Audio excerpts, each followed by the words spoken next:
There is a specific kind of pain that comes not from failure, but from betrayal. Because failure, you can make peace with. You tried, it didn't work, you move forward. But betrayal is different. Betrayal means someone looked at your trust, your loyalty, your open heart, and chose to use it against you. And that kind of wound doesn't heal quietly. It demands something. It demands that you rise. This is a story about a woman who rose.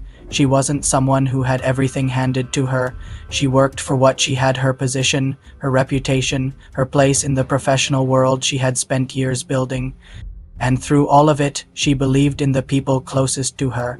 She believed in loyalty. She believed that the relationships she had invested in were real, that the foundation she was standing on was solid.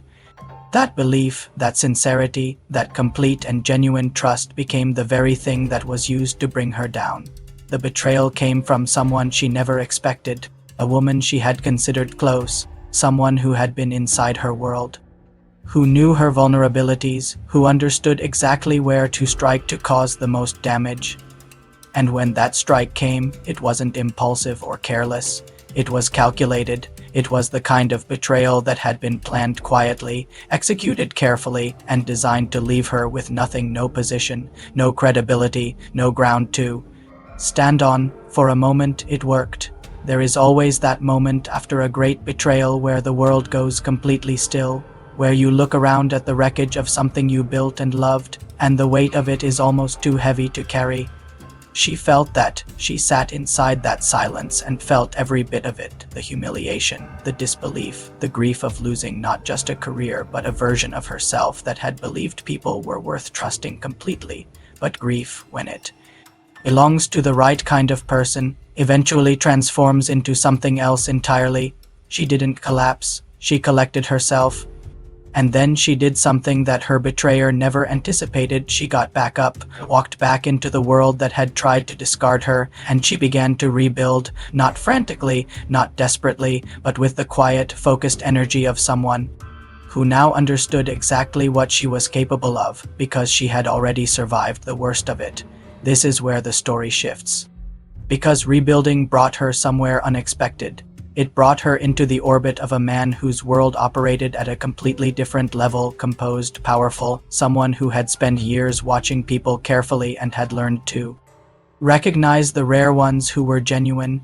He saw her not as someone diminished by what had happened to her, but as someone revealed by it, because hardship has a way of showing you who a person truly is, and what he saw in her was something he hadn't encountered in a very long time. Their connection didn't arrive wrapped in romance and grand gestures.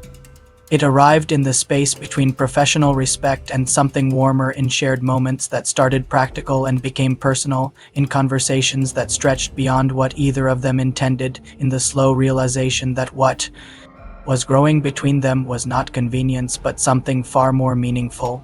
And while all of this was unfolding, while she was rebuilding her career, reclaiming her confidence, and quietly falling into something real with someone who actually deserved her, the woman who had betrayed her was unraveling, because greed is a fire that doesn't know when to stop burning. Every move made out of selfishness, every door forced open through manipulation, every gain that came at someone else's expense, it all began folding back in. The schemes that had once seemed so clever started collapsing under their own weight. The alliances built on self-interest dissolved the moment they were no longer useful, and piece by piece, everything that had been taken through dishonesty began to disappear. No one had to destroy her. She did it to herself. That is what makes this story so deeply satisfying, because the justice here doesn't require anyone to be the villain of their own comeback. She never had to become cruel to win. She never had to lower herself to the level of what was done to her. She simply kept moving forward with integrity, with purpose, and with a heart that, despite everything, remained open enough to let love in when it finally arrived in the right form. The wedding at the end of this story is not just a celebration of two people choosing each other. It is the closing of a chapter that once looked like it would end in ruin. It is proof that the woman who was betrayed, discarded, and written off not only survived, but arrived somewhere more beautiful than where she started. She lost someone who didn't deserve her, and found someone who did.